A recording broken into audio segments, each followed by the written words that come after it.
Our next inductee was known as a quiet, rather private man, but with a natural talent to teach boxing.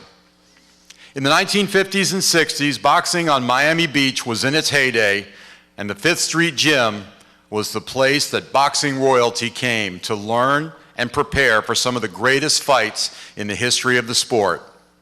It was there that this trainer could be found. Those who came to watch, or the media that covered the boxing beat in those days, not many knew who this quiet man was, but he was not given to self-promotion. The insiders knew how well he could teach the sweet science. He worked side by side with Florida Boxing Hall of Famers Angelo and Chris Dundee. And indeed, he was not a man who relished the spotlight. On the contrary, he was very happy to avoid it. While Angelo and other trainers were on the front lines being interviewed, he was just as happy to work with the younger, unknown fighters who were just starting their careers as he was with the world champions or the top contenders. Year after year, whether it was in a corner of the Fifth Street Gym or the corner of countless boxers on fight night, he was well respected for his abilities and his dedication to his craft. Ladies and gentlemen, please join me in welcoming to the Florida Boxing Hall of Fame class of 2015, the late, great trainer, Mac Goodman.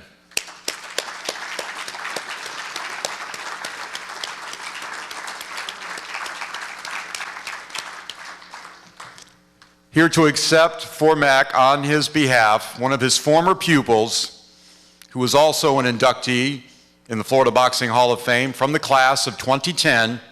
We know him as Smitty, James Smith.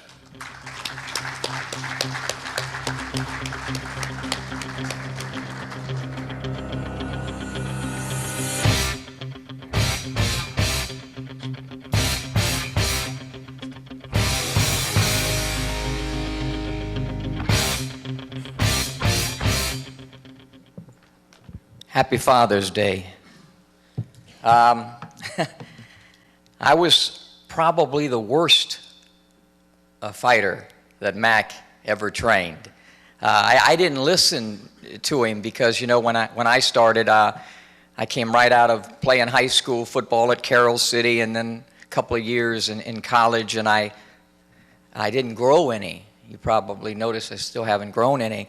And so I said, I'm going to be a fighter, and I went to the Fifth Street Gym, and eventually Mac trained me for my brief career.